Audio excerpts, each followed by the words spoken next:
안녕하세요, 루장입니다. 어제는 이제 모든 지수들이 좀 혼조세로 마감을 하였습니다. 장 초반에는 이제 러시아와 우크라이나의 협상이 좀 결렬이 되고 장이 좀 하락세를 좀 보여줬고요.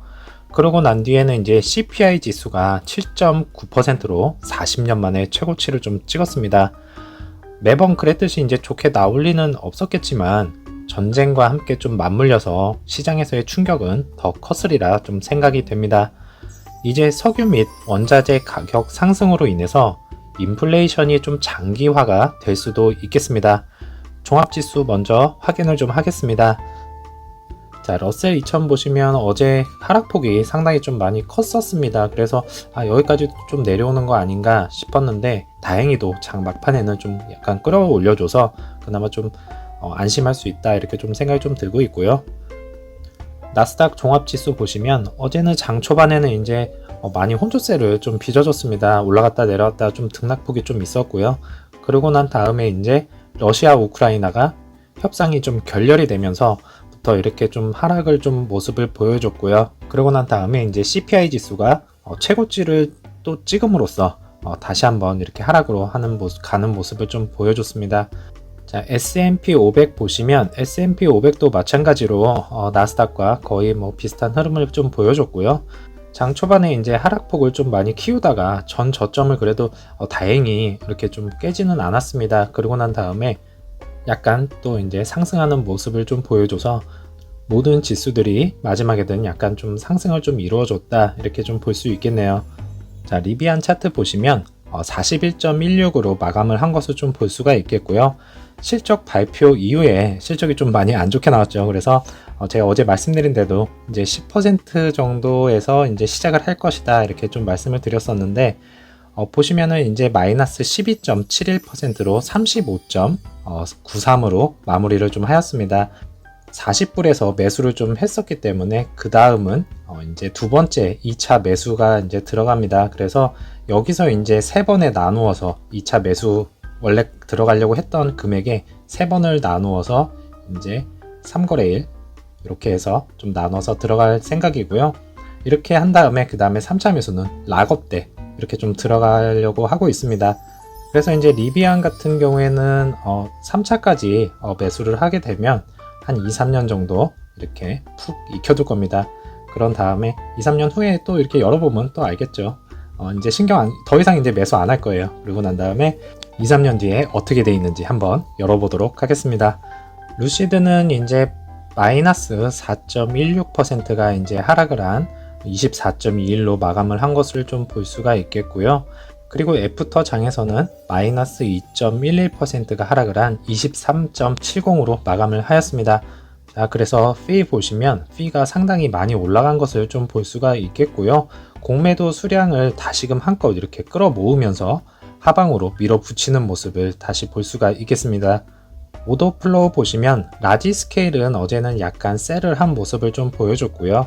개인적으로는 이제 라지 스케일이 상당 부분 어제 좀 셀을 하지 않았을까 생각을 했는데 그게 아니었더라고요. 보니까는 셀 한 부분은 좀 소수였다 이렇게 좀 볼 수 있겠고, 일본봉 보시면 이제 러시아와 이제 우크라이나 사태로 인해서 전쟁 협상 결렬이 소식이 이어지면서 주가가 이제 하락이 좀 시작이 되었고요.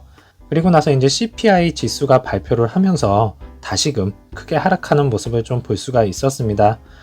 이번만큼은 좀 협상이 좀 잘 되기를 간절히 바랬는데 좀 아쉽게 됐네요. 그래서 오늘은 좀 금요일장이고 어제의 여파로 좀 인해서 수급은 크게 들어오지 않을 것으로 좀 예상이 됩니다. 오늘 장도 좀 힘들 장이 될 것 같다라는 좀 생각이 좀 들고 있고요. 다시금 22불 라인을 좀 지켜줄 것인지 한번 지켜보도록 하겠습니다. 루시드 드림 드라이브 업데이트가 다시 되었습니다. 이번 업데이트는요 1.1.91 버전이고요. 보시면 이제 성능 향상 및 수정 사항입니다. 자, 온보드 연결과 진단 및 무선 통신 시스템의 개선에 관한 업데이트라고 합니다. 보완할 건 좀 빨리빨리 보완 좀 해주고요. 더 좋은 성능을 발휘를 했으면 좋겠습니다. 자, 포르쉐가 이제 우크라이나 분쟁으로 모든 생산을 좀 중단했다고 합니다. 독일 제조업체는 이제 중단 원인으로서는 러시아의 침공으로 인한 공급망 문제를 좀 지적을 했고요. 그래서 이제 3월 17일부터 3월 31일까지 단계별로 모든 모델 생산이 중단이 됩니다. 앞으로 이제 언제 다시 생산이 될지는 좀 미지수고요. 전쟁으로 인한 자동차 제조업체 한 곳이 전 모델 생산 중단이라는 발표를 하였습니다. 앞으로 이제 몇 군데서 더 나올지 한번 지켜봐야 할 것 같습니다. 그리고 이제 피터 롤린슨 CEO의 이제 유튜브 영상이 좀 공개가 되었습니다. 36분으로 이제 구성이 된 이 내용에서는요, 루시드 에어 내부의 일부 기술에 대한 놀라운 기술들을 좀 설명하고 있었고요. 하나하나 설명을 해주시는 CEO의 모습에 정말 다시 한번 감탄을 했습니다. 루시드가 어떻게 이제 500마일의 이제 EPA 전격 범위를 달성을 했는지, EV가 이제 셀, 묘듈, 그리고 팩 수준에서 어떻게 작동하는지 자세히 설명을 해주고 있었습니다. 저도 아직 다 시청은 못하고 일부 시청을 좀 하였고요. 중반쯤 보다가 문득 이런 생각이 들었습니다. 내가 왜 다시 대학교에서 교수님 강의를 듣고 있는 것 같은 기분이 들지? 이런 생각이 좀 많이 들었고요. 정말 집중해서 좀 여러 번 봐야 되겠습니다. 그런데 자꾸만 그 테이블 위에 있는 사과가 좀 많이 신경이 쓰이더라고요. 아니겠죠? 그죠? 제가 다시 집중을 해서 본 후에 다음에 리뷰를 다시 해드리도록 하겠습니다. 이제 루시드 에어 타임 머신이라는 내용으로 유튜브에서 리뷰가 좀 되었습니다. 개인적인 느낌을 먼저 말씀드리자면 제가 여태까지 본 리뷰 중 정말 소름 끼칠 정도로 최고의 작품이었다라고 말씀을 좀 드리고 싶네요. 여기서 이제 간단하게 설명을 드리지만 꼭 한번 풀 영상을 시청해 보시면 좋을 것 같습니다. 루시드 에어를 럭셔리 타임 머신이라고 말합니다. 이제 벤츠와 테슬라와도 비교를 하였고요.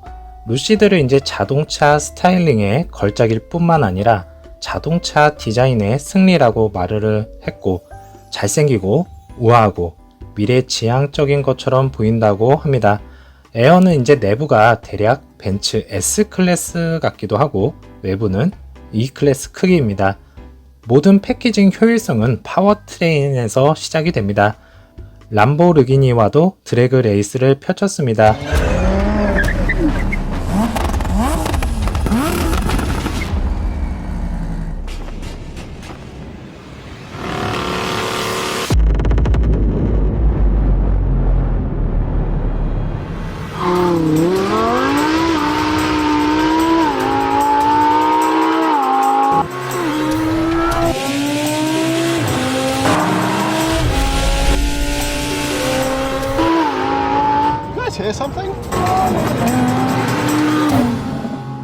그리고 저희가 다 알고 있는 재원 및 사양에 대해서 언급을 좀 하였고요.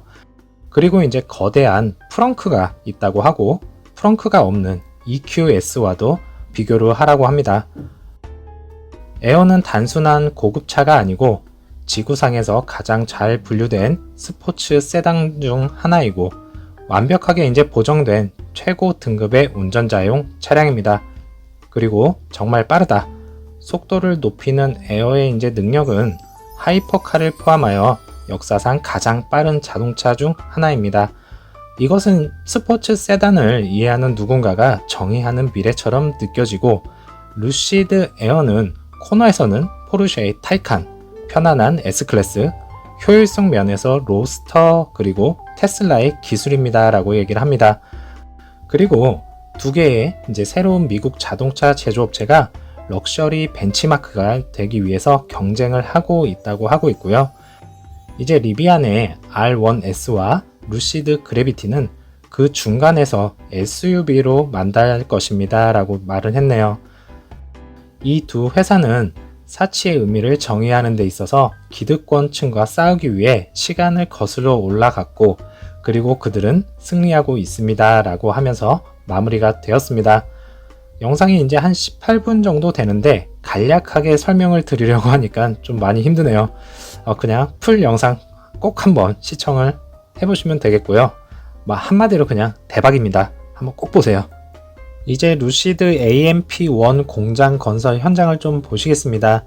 하루하루가 이제 다르게 공사 진행이 되고 있는 것을 확인을 할 수가 있었고요. 올해 안에 이제 착공을 마무리를 한다고 하니까요. 최대 이제 12월까지는 이제 고작 9개월 남았습니다. 하루하루는 모든 악재들로 인해서 고통받고 좀 힘들지만 어느덧 벌써 3월입니다. 언제 이렇게 시간이 지나갔는지 사실 모르겠습니다. 저 역시도 이제 구독자님들과 하루하루 이렇게 지내다 보니까 시간 가는 줄도 모르겠고요. 힘든 시기이지만 함께여서 항상 감사하다는 말씀 드리겠고요. 모든 악재들이 소멸돼서 증시가 다시 활활 타오르면 다 같이 크게 웃는 날을 기대하도록 하겠습니다. 제가 준비한 내용은 여기까지고요. 어제 장도 고생 많으셨고 남은 오후 시간 즐겁게 보내시고요. 저는 내일 다시 찾아뵙겠습니다. 감사합니다.